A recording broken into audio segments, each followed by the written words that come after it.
Hello students, welcome to versatile medical science. आपका स्वागत करता हूं एक ऐसे चैनल पे जो आपको क्लास 9 से लेकर मेडिकल एंट्रेंस तक की वीडियोस प्रोवाइड करता है, वो भी बिल्कुल फ्री ऑफ कॉस्ट, जिसके लिए आपको कोई चार्जेस पे नहीं करने होते। जैसे कि मैंने आप सब लोगों से प्रॉमिस किया था और आप सब लोगों से कहा था, आप सब लोगों ने कमेंट भी किया था उस पर, आई वॉन्ट एनरोल। तो उन सभी स्टूडेंट्स को मैं कॉन्ग्रेचुलेसन्स कहना चाहता हूँ कि आपकी आज से बैचेज स्टार्ट हो चुके हैं नीट 2021 के लिए। तो ये जो फर्स्ट वीडियो पोस्ट की गई है ये आपकी बायोलॉजी सब्जेक्ट से रिलेटेड है। इसमें हम कुछ बात करेंगे कि बच्चे क्या क्या गलतियां करते हैं नीट को एग्ज़ाम को लेकर, उनके क्यों मार्क्स को स्कोर नहीं कर पाते अपने एग्ज़ाम में। तो सबसे पहले जो आपकी ये आपके सामने वीडियो चल रही है ये आपकी बायोलॉजी के सब्जेक्ट को लेकर है। डे फर्स्ट और human health and disease part 1 हम पढ़ेंगे इसमें, ठीक है। तो लेकिन सबसे पहले उससे पहले हमें कुछ डिस्कस करना पड़ेगा। मैं आपको कुछ लॉजिकल चीज़ें बताना चाहता हूँ कि आजकल नीट में हो क्या रहा है। फ्रेंड्स, सबसे पहली चीज़, आप में से कुछ बच्चे होंगे जिन्होंने नीट 20 का एग्ज़ाम दिया होगा। तो नीट जो 21 है उसमें क्या हुआ कि बायोलॉजी का जो सब्जेक्ट है, बायोलॉजी के जो मेन क्वेश्चंस हैं वो बेसिकली क्या हो रहे हैं, एनसीईआरटी में से पूछे जा रहे हैं। इससे पहले क्या होता था, जो ये एग्ज़ाम कंडक्ट किया जाता था ये मोस्टली अदर बोर्ड से भी किया जाता है। जैसे आपका एम्स हो गया, जिपमर हो गया और आपका नीट हो गया।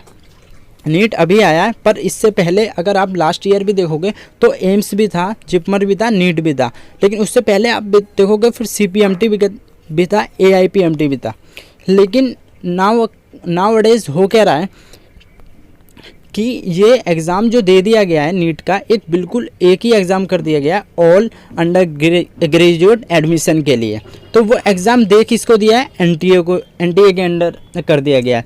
तो बेसिकली हो क्या रहा है, पहले क्या होता था कि मार्क्स वही स्टूडेंट स्कोर कर पाते थे जो एक हाईली कोचिंग लेते थे, मतलब बिल्कुल ही क्लास 9 से वो कोचिंग स्टार्ट करते थे और एक्स्ट्रा पढ़ते जाते थे। लेकिन अब क्या गलती हो रही है, अब ये गलती हो रही है कि एनटीए जो एग्ज़ाम का सेटअप कर रहा है वो ये सोच के नहीं कर रहा कि बच्चे ने एक्स्ट्रा पढ़ा है या नहीं पढ़ा।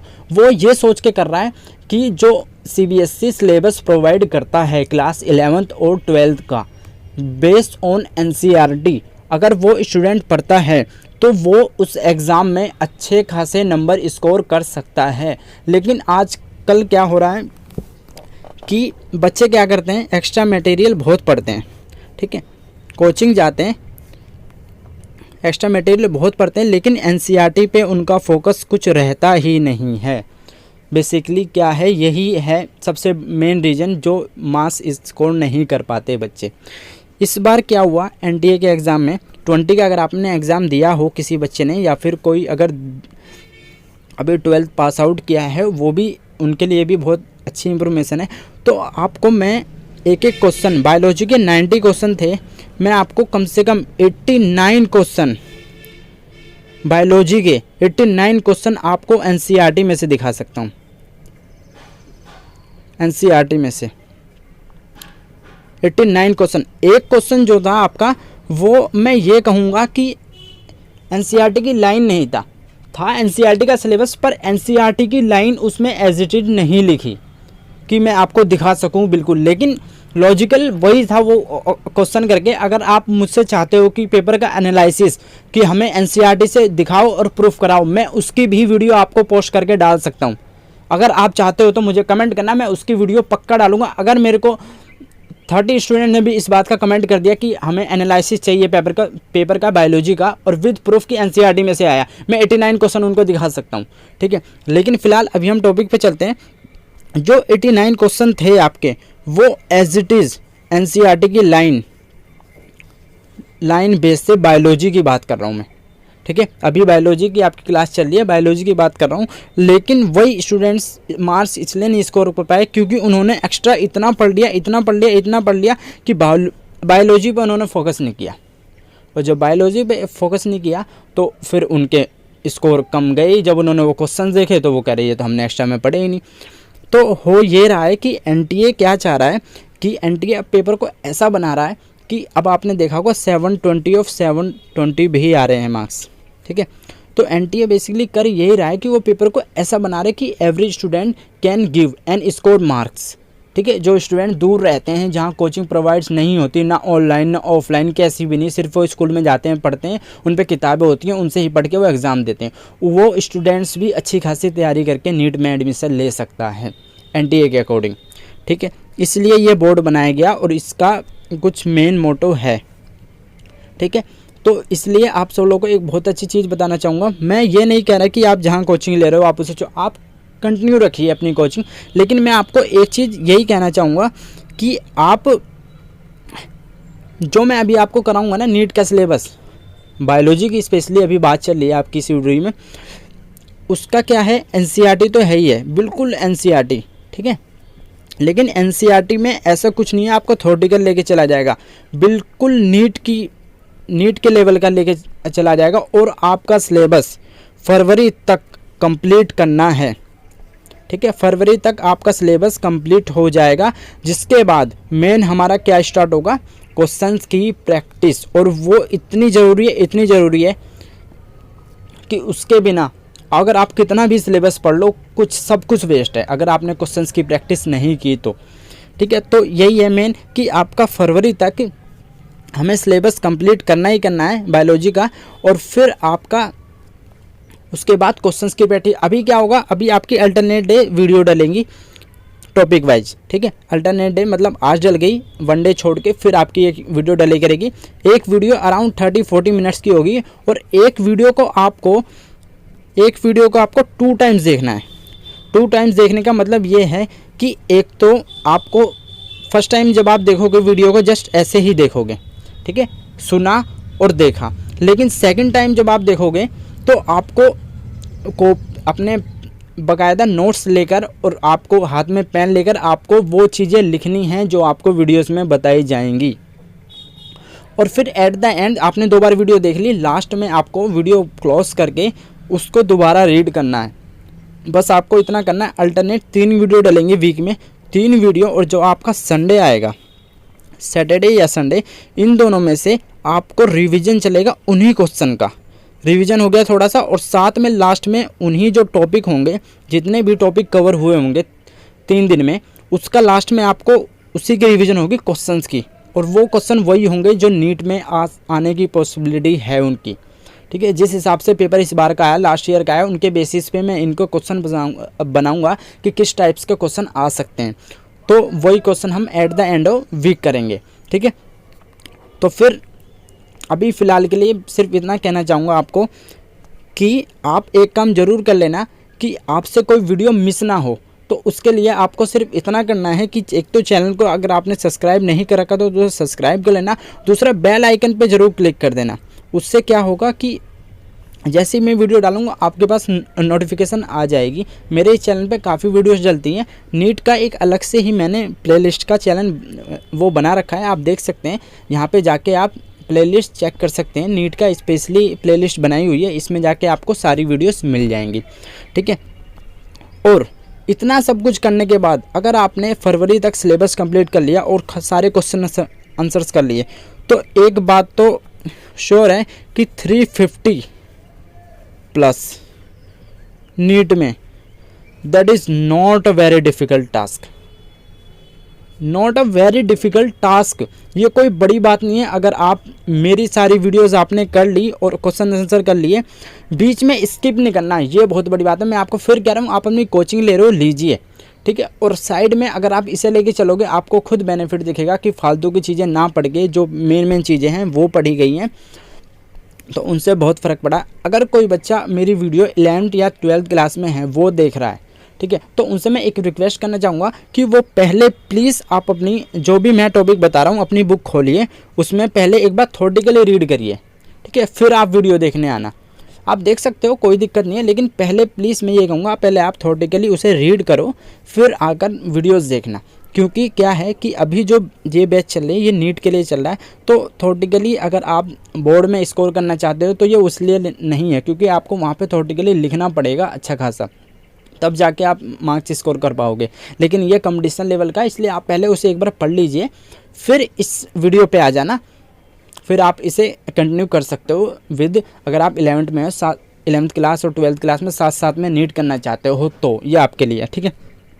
तो जैसा कि आज आपका डे फर्स्ट और आपका ये कौन सा रहेगा टॉपिक हमारा, ह्यूमन हेल्थ एंड डिजीज़। ये मैंने क्यों लिया, इसका बहुत बड़ा रीज़न है कि आजकल क्या है, वर्ल्ड में सबसे बड़ी परेशानी डिजीज़ को लेके चल रही है, ठीक है। तो डिजीज़ के ऊपर तो क्वेश्चन बनता ही बनता है नीट में, ठीक है। और ये टॉपिक ही ऐसा है कि बच्चा अगर पहली बार देखता है तो उसे इंटरेस्ट आता है। इंटरेस्ट क्या आता है कि उसे मेडिकल लाइन में जाने का इंटरेस्ट आता है, उसे डॉक्टर बनने का इंटरेस्ट आता है। तो ये सब क्या है, थोड़ा इंटरेस्ट लाने के लिए फर्स्ट वीडियो आपकी मैंने ये प्रोवाइड की है। तो इसका ये पार्ट 1 है, इसके ऐसे ही बहुत सारे पार्ट्स आएंगे। मैं ये नहीं कह सकता किसी वीडियो के कितने पार्ट्स आएंगे, लेकिन इतना ज़रूर कहूँगा कि वीक में 3 वीडियो डलेगी। At the end of week उसका क्वेश्चन आंसर करेंगे। जितने भी टॉपिक हो गए होंगे उनके बेसिस पे क्वेश्चन आंसर करेंगे, वो भी एज अ पॉसिबिलिटी कि वो नीट में आ सकते हैं, ठीक है। तो आपका part first human health and disease, इसे हम स्टार्ट करते हैं। So students, let's begin with disease. आपने एक वर्ड जरूर सुना होगा अपनी लाइफ के अंदर, या बायोलॉजी जब से आप पढ़ते आए हो डिजीज़ का वर्ड जरूर सुना होगा। तो उसका मतलब क्या होता है मैं आपको एक बार बताना चाहूँगा। क्या है, मैं आपको एक चीज़ क्लियर करना चाहता हूँ कि थोड़ा बहुत थ्योरेटिकली भी लेके चलेंगे, जिससे कि जो बच्चे थोड़े वैसे हैं जिन्हें थोड़ी डीपली नॉलेज नहीं है या फिर उन्होंने थ्योरेटिकली इतना पढ़ा नहीं है या काफ़ी टाइम बाद देख रहे हैं, तो उन्हें थोड़ा रिवाइज हो जाए, ठीक है। और दूसरी चीज़ मैं ये बताना चाहूँगा कि मोस्टली आपने यूट्यूब पर देखा होगा कि आपको जो कंटेंट मिलता है वो बिखरा हुआ कंटेंट मिलता है। कोई ऐसा कंटेंट प्रोवाइड नहीं करता कि टॉपिक वाइज लेके चले। लेकिन मेरी वीडियोस की खासियत यही रहेंगी कि मेरी हर वीडियो में मैं आपको मेंशन करूंगा कि ये इस टॉपिक का है, पार्ट 1 है, पार्ट 2 है, पार्ट 3। जब वो पूरा कंप्लीट हो जाएगा तब जाके मैं दूसरा स्टार्ट करूंगा। और प्ले लिस्ट में आप जाके देख सकते हैं कि बिल्कुल एज अ सीरियल वाइज ही चल रहा है, ठीक है। तो हम स्टार्ट करते हैं। जैसे मैंने आपको बताया डिजीज़ का मतलब क्या होता है। कोई भी पर्सन की बॉडी है, ठीक है, अगर वो उसकी में फिजिकल चेंज होता है, ठीक है। अब फिजिकल चेंज किस टाइप से होगा, फिजिकल चेंज होगा आपका, किसकी बॉडी नॉर्मल है वो नॉर्मल टू एब नॉर्मल होती है, ठीक है, नॉर्मल टू एब नॉर्मल, तो उसे डिजीज़ कह सकते हैं हम। दूसरा, कोई पर्सन है वो कंफर्ट जोन में है, ठीक है, अभी वो कंफर्ट फील कर रहा है अपने आप को, और वो किस में चला जाए, डिस्कम्फर्ट जोन में चला जाए, ठीक है, वो अपने आप को ऐसा फील करे कि मैं डिस्कम्फर्ट फील कर रहा हूँ, तो उस चीज़ को भी हम डिजीज़ कहा जाता है। किसी भी ऑर्गेनिज्म के अंदर अगर आपको 2 चीज़ देखने को मिलती है, normal to abnormal, comfort to discomfort, तो वो डिजीज़ कहते हैं उस चीज़ को हम, ठीक है। अब हम नेक्स्ट आ जाते हैं, तो इसके टाइप्स की बात करेंगे। उससे पहले हम देख लेते हैं the human body suffer from many disease, it can be due to genetic defects, ठीक है। एक आपका होगा जेनेटिक डिफेक्ट से, जो बाय बर्थ हमें हो सकता है, जो हमारे पेरेंट्स से हमें मिल सकता है, ठीक है। इन्फेक्शन डिजीज़ होगी, नीचे पढ़ेंगे हम, वो भी जेनेटिक भी पढ़ेंगे। और अनहेल्दी लाइफ स्टाइल हो गया, जो हम अनहाइजेनिक तरीके से रहते हैं, एक प्रॉपर वे एंड हाइजेनिक तरीके से नहीं रहते, उसे हम कहते हैं अनहेल्दी लाइफ स्टाइल, जो हम साफ़ सफाई नहीं रखते, ठीक है। इन्फेक्शियस डिजीज़ आपकी एग्जाम्पल ले सकते हो, जो अभी कोरोना चल रहा है, ठीक है, उसका भी ले सकते हैं, ये एक इन्फेक्शन डिजीज़ टाइप की है, ठीक है। अब हम चलते हैं नीचे, तो ये बताया गया है कि disease can be classify into two types, ठीक है। 2 टाइप्स में डिजीज़ को क्लासीफाई किया गया है। तो हम स्टार्टिंग में देख लेते हैं, इसमें दिया है कॉन्जेनाइटल डिजीज़। कॉन्जेनाइटल डिजीज़ वही आपकी जो ऊपर बताए गए थे, जेनेटिक, मतलब जो आपको पेरेंट्स से आपके पास आई गई हो, या फिर बाय एक हिस्ट्री चली आ रही हो कि ये जेनेटिक बाय जेनेटिक ट्रांसफ़र हो रही है, उसे हम कह सकते हैं। Genetic defects are present by birth, ठीक है। This may be due to gene mutation. Gene mutation आप समझते हो गए, suddenly change in gene is called gene mutation, ठीक है। Chromosome aberration and environmental effects, ठीक है। इन्वायरमेंटल इफेक्ट्स आप समझ चाहिए, इन्वायरमेंट में कोई भी ऐसी दुर्घटना घटी हो जिसके कारण जीन्स में चेंज आ गए हो, तो उसे हम कह सकते हैं इन्वायरमेंटल इफेक्ट्स, ठीक है। Chromosomal and gene defects are transmitted to the next generation, example haemophilia, ठीक है। अब देखो मेन हमें क्या करना है, अभी फ़िलहाल क्वेश्चन बनाते हुए चलना है टॉपिक वाइज, ठीक है। अभी क्या हो सकता है, समझ लो नीट में क्वेश्चन आ गया कॉन्जेनाइटल डिजीज़ बताओ, और इसमें से लिख दिया आपका एक ए ये लिख दिया, और बी में आपको कोई से भी नीचे या ऊपर के लिख दिए, तो आपको चूज़ करना होगा कौन सा कॉन्जेनाइटल डिजीज़। इसलिए आपको ये सारे एग्जाम्पल याद होने चाहिए। मेन सबसे फोकस एग्जाम्पल, खासकर इस टॉपिक के अंदर आपका डिजीज़ के अंदर। तो क्वेश्चन बनाते हुए चलना है आपको। ये सब मेन आपके ये एग्जांपल, बेशक मैं ये नहीं कह रहा आप ये थ्योरेटिकल लिखो, कुछ नहीं, जो अभी आप नोट्स बना रहे हो इसमें सिंपल लिखो कॉन्जेनाइटल डिजीज़, और आपको ये सारे एग्जाम्पल लिखने हैं नीचे के, haemophilia, colour blindness, down syndrome, Turner syndrome, ETC। ठीक है, नीचे चलते हैं।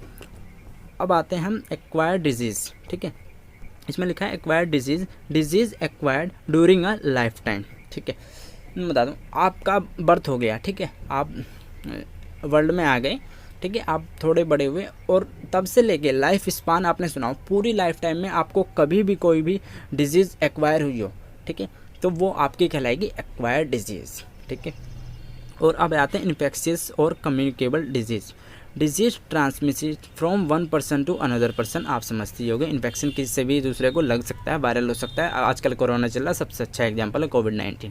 ठीक है, नॉन कम्युनिकेबल डिजीज़, ठीक है, इसमें है it does not spread by infection, ये इन्फेक्शन से नहीं फैल सकती। जैसा आपका एग्जांपल मैं दे सकता हूँ, आपका एड्स हो गया, ठीक है, ये आपका नॉन कम्युनिकेबल डिजीज़ है। ठीक है, आपका कैंसर हो गया, ये इन्फेक्शन से नहीं फैल सकता, ये फैलेगा तो आपका ब्लड कॉन्टैक्ट से फैल सकता है, इन्फेक्शन से नहीं फैलेगा। ठीक है, आपका डायबिटीज़ हो गया, वो भी आपका वैसे नहीं फैल सकता। ठीक है, तो ये आपके एग्जांपल्स याद होने चाहिए। अगर आ गया नॉन कम्युनिकेबल डिजीज़ बताइए और 4 ऑप्शन दे दिए गए, तो आपको इनमें से एक पता होना ही होना चाहिए। ठीक है, नीचे आ जाते हैं। अब देखते हैं यहाँ पे डेफिशिएंसी डिजीज़। ठीक है, cause due to deficiency of an important nutrients, enzyme और हार्मोन्स। ठीक है, कोई भी डेफिशिएंसी हो रही है, उसकी किसी भी चीज़ के कम होने की वजह से जो डिजीज़ हो जाए उसे कहेंगे डेफिशिएंसी डिजीज़। इसमें हम एग्जांपल ले लेते हैं एनीमिया। एनीमिया किसके कारण होता है? ब्लड RBC कम हो जाती है ब्लड के अंदर, उसके कारण क्या होता है? हीमोग्लोबिन कम हो जाता है, तो क्या होता है? एनीमिया होता है। ठीक है, अब है आपका क्वाशियोकर एंड बेरी फिर है डायबिटीज़। डायबिटीज़ आपका 2 टाइप्स का होता है, डायबिटीज़ मेलाइटस होता है आपका, एक इंसिपिडस होता है, तो दोनों ही आपके डेफिशिएंसी सिंड्रोम है। इन दोनों में मेलाइटस में आपको क्या होता है कि अल्फ़ा और बीटा सेल्स क्या करती हैं, वो इंसुलिन सीक्रेट करना बंद कर देती हैं, जो कंट्रोल नहीं करती वो। ठीक है, इंसुलिन मतलब अगर ग्लूकोज लेवल आपका ज़्यादा हो रहा है तो वो उसे नीचे नहीं कर पाती, और नीचे हो रहा है तो ज़्यादा नहीं कर पाती। लेकिन इंसिपिडस में क्या होता है, उसका ADH हार्मोन से रोल है। ADH हार्मोन क्या करता है? रिएब्जॉर्प्शन करता है वाटर्स का, और वाटर्स ADH हार्मोन जब सीक्रेट नहीं हो पाएगा तो रिएब्जॉर्प्शन नहीं होगा, तो फ्रीक्वेंट यूरिनेशन होगा बहुत ज़्यादा, तो मेलाइटिस में आपका इसका एग्जाम्पल आ जाता है।